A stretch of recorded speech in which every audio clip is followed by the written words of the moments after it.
Arthritis is essentially a bacterial infection of all the joints. So there's a number of different bacteria, probably half a dozen. Somewhere between 15 and 50% of all infections are caused by erysipelas, which we can vaccinate against. The other most common one is chlamydia, which we don't have any cure for. They all tend to be environmental contaminants, so it's very difficult to avoid them. You just got to avoid areas where they're concentrated. So staphylococcus, streptococcus, other infections like that, which are normally on the skin anyway.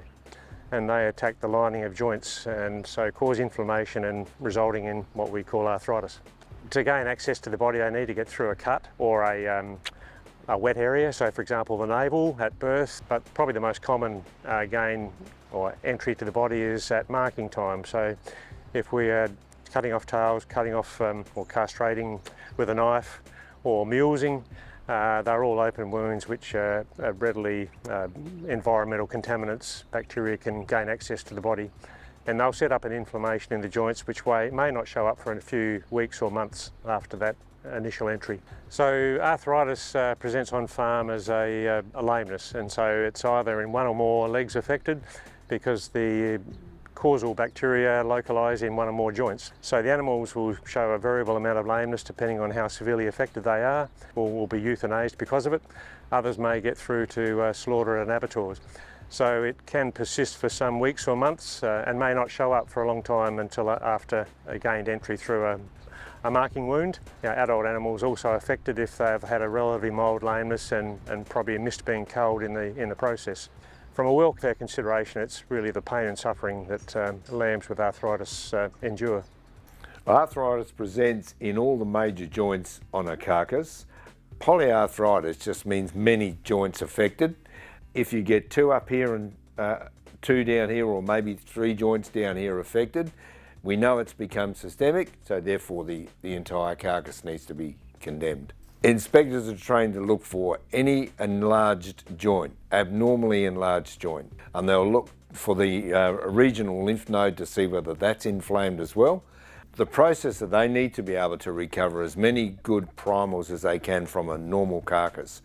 Once we start removing joints, the primals are devalued and therefore it's of less value to them. The producer will get less money from the processor because the processor is not going to pay the producer for a carcass that he's not going to recover maximum number of primals from.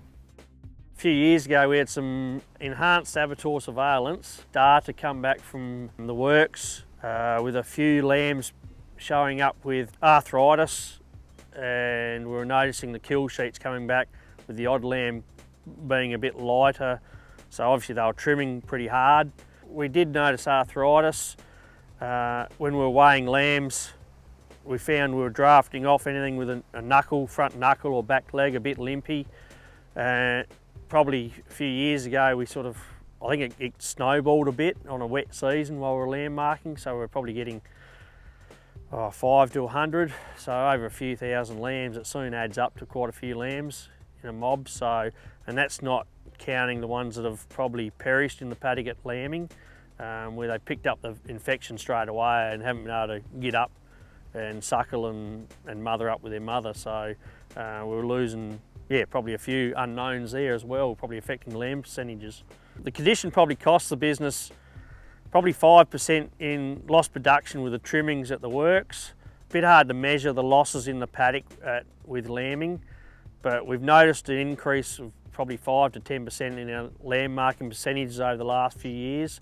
A few of the changes we've made, we're incorporating Aerovac with a 6-in-1 with a pre-lamb vaccination program. When we lamb mark, we use satellite sheep yards, so we only lamb mark probably 3,000 out of one set of yards, just for hygiene. Stops the lambs picking up infections in the yards. We use a pallet load of Hibitone and various different Acceptols and different products through the year.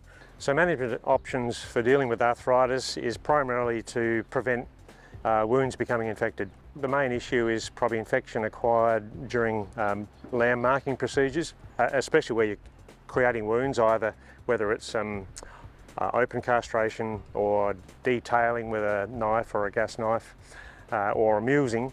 What we need to do is have all instruments sterilised, and so basically soaking continuously in methylated spirits or some other appropriate disinfectant. Ideally, when lambs are dropped out of the lamb cradle onto a fresh pasture, not around yards where a lot of infective organisms have accumulated over the years. So ideally move to a new site every day when you're lamb marking. And some people put down, for example, old mattress for the lambs to land on, just so that you're not actually exposing the wounds to dirt infections. Lamb marking time, we use a little, like a trampoline set up off the side of the crate. When the lamb tips out, they sort of bounce it on that and straight on their feet. They're not rolling around the dirt. Disinfect everything with Septol. During the day, we splash the cradles and all guns, and whether it's a tag gun, any sort of applicators, dipped in a bucket of Septol every couple of pens of lambs, So we don't lamb mark in the paddocks that much out of portable yards, because we found in the winter times here it can get very messy very quick on the black ground. It'll bog up in no time. So we've got gravel pads, satellite yards.